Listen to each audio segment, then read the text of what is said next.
Hello, I'm Mariana Danilovich with Hollywood Portfolio, and we're back with Leo Rodgers, one of my favorite interviewees, with Bungalo Universal Music Group, discussing all things music and all interesting things going on with your label. So since the last Digital Hollywood when we interviewed you, which was the fall of last year, what has transpired in your business? With our particular label, we're part of Universal Music Group. We've been a part of Universal Music Group for about 12 years, which consists of about 40 different labels. We're part of corporate on the distribution side. What we do and what I do primarily, we act as a sub-distribution company of Universal, associated label Universal Music Group. We distribute about 500 record labels through Universal Music Group. I manage 26 of those labels. And Is that all? Just, that's it. Yeah. Right. Have some pretty dynamic releases coming out. We just signed Stanley Clark's legendary jazz. Yes. Based Stanley Clark's label. We have Latoya Jackson project. We are working on a project with Smokey Robinson. Who was on Dancing with the Stars That's as right. the major That's star. right. It's a major star. So Good for him. we got a project coming out with Smokey Robinson featuring Nora Jones, Celine Dion, and Beyonce. Is that all? So we'll Just all the best finalize women in it. music. We're finalizing that. It's not solidified, but we're just trying to get everybody on board. Smokey's on board, trying to get everybody else on board, with the management and all that. And just been, recently I had my second #1 Billboard record. It actually beat out Whitney Houston National Anthem last month. Wow. And so Congratulations. Thank you. So just traveling, speaking in panels, and finishing my MBA, and just busy. And finishing your MBA on top of all this. Yeah, that's it.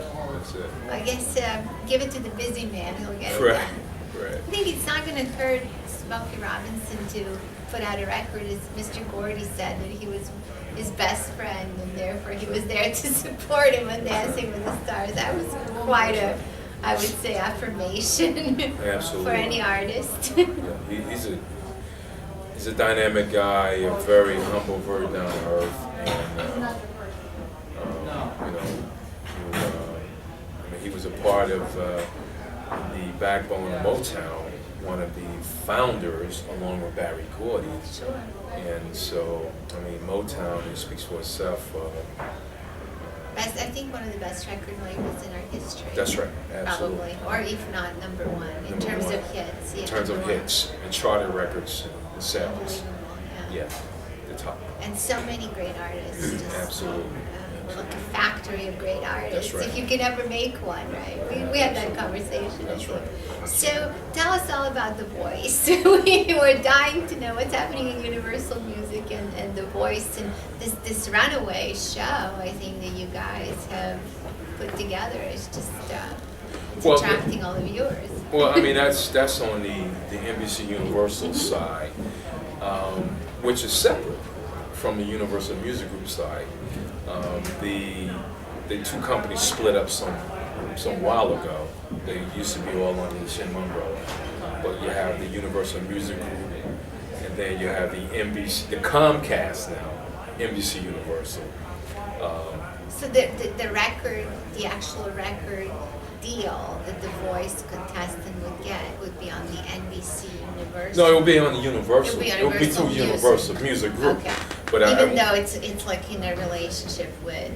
Right. Got it. Well, GE used to own both. Got it. And then when GE still has this interest, and you have Vivendi, which owns the music side with GE, and now GE sold most of its interest to, it's complicated, Comcast. So there's still some cross-pollination going on between two percentages. I don't even get into all of that, but That's how come the Universal Music Group gets the recording contract, Right. the winner. Because, I mean, there's still some equity interest between the two, and they were together for many, many years as one unit, as one entity. But yeah, there's still cross-pollination going on. That's it. That's fascinating. What do you think of that show? The Voice? Yeah, how is that changing the music business, if at all? You know, it's a pretty unique show. It's very different from the competition. Very different from American Idol and some of the others. I think I think the ratings are doing pretty good. Quite well. Quite well, and I think we're in the semifinals now. Yes. Was it tonight?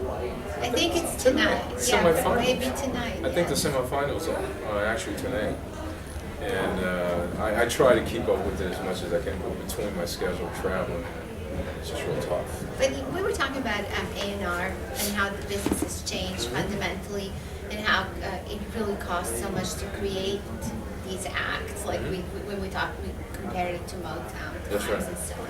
But now, if you look at The Voice, for example, it's all about packaging an artist, starting with a great voice, That's right. versus packaging someone who's already capable on so many levels, including the voice. So, how is that going to affect the business, if at all?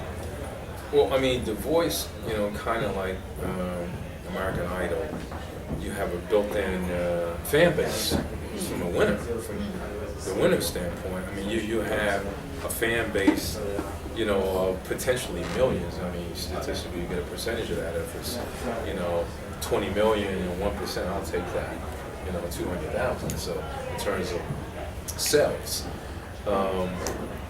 it's always good to have those kind of shows to kind of catapult an artist's career versus one that it becomes a lot easier financially to break an artist like that has a fan base versus one that doesn't. I mean, just the marketing dollars, people, they don't quite understand the marketing dollars that go behind, a Beyonce or one of the top ones that in the top 40 radio and millions and millions of dollars. They don't see, they only see the side of it, what a record label is getting this, getting that, but the record label spend millions trying Or to someone break like Rihanna, or, Yeah. or one of those, or like, I'm not sure. I mean, the artists are well supported to be at that level of a brand. That's right. But a new act costs a lot more. It would in be terms- much harder. Oh, it's harder to break a new act, and so the labels love these kind of shows because you got the built-in fan base, and it's financially a lot more feasible to break these artists, economically than without having that built-in fan base. So let's say there's one winner this time around, because the viewership of this show went from maybe top 10 to now maybe number 1 on network television. And let's say we're in semifinals, we have 8 people. Do you think that there will be more than one artist that gets broken out of the 8 people, or is it just the winner, or is it the Adam Lambert kind of an issue where it's the second or third or fourth person? How does that work? I was actually going to say, I was going to use the example like Clay Aikens, Yes. where Ruben Studdard won. But Did he? I don't even remember. He won, but Clay Aikens was the number 2 guy, and he ended up outselling Rupert by a long shot in terms of fan base. So Jennifer Hudson, for example, who was number 6, and that's right. the rest is history, kind of a thing. After a Grammy and an Oscar. That's right. So, do you think that exposure is kind of enough to maybe give it a shot with some of these women? It really it depends, because I could give you a list. We've had 3 American Idol. I don't want to say what names. Which ones? Which ones that were on our label that didn't do so well. Interesting. Because it's timing. They won the Idol? No. They were like in the top 12. They were in the top 12 contestants. And so the top 12, they toured, part of it. They toured with the Idol The top tour. 10, 11, Yes. I think it was 12 Sure. at the time. But they were part of your tour, and it's timing. If you don't get your product to market within that window of you being hot, and if you miss that window, it can be a calamity.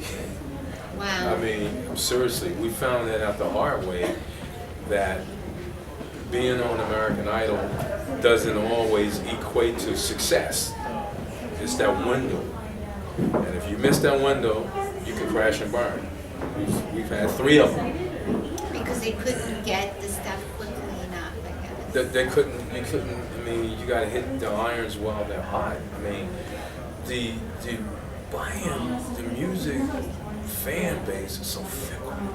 They're fickle. Interesting. I mean, so the attention span is just So short. Yeah. And you may be the hottest thing on American Idol. You wait 6 months. They're not checking for you no more. They don't remember. That's right. Like, I don't remember who won The Voice last year, and I know he was a very good looking Nor do I. and very good guy. And Nor his do I. voice was amazing. That's right. But I don't remember his name. So, And you don't anymore. right. You Okay, so- kind of should, right? I didn't. I didn't follow it as much. It wasn't like you just knew this was not going to happen. Because I didn't know about the show. And, I mean, I liked everybody on it. Yeah, nice one. Yeah, but I just didn't know. I was just busy. Right. With trying to break all the other actors. Completely. So will you pay attention to it this year? Well, I have been watching. Oh yeah, absolutely. And I think the semifinals, I'm gonna watch it tonight, Oh, good. and and wish them well. Hopefully, that's some success on the universal side. Poised to try to, we're the number one, the largest entertainment company in the world. So we'll try to do what we do to help artists. Help them sell their work. That's right.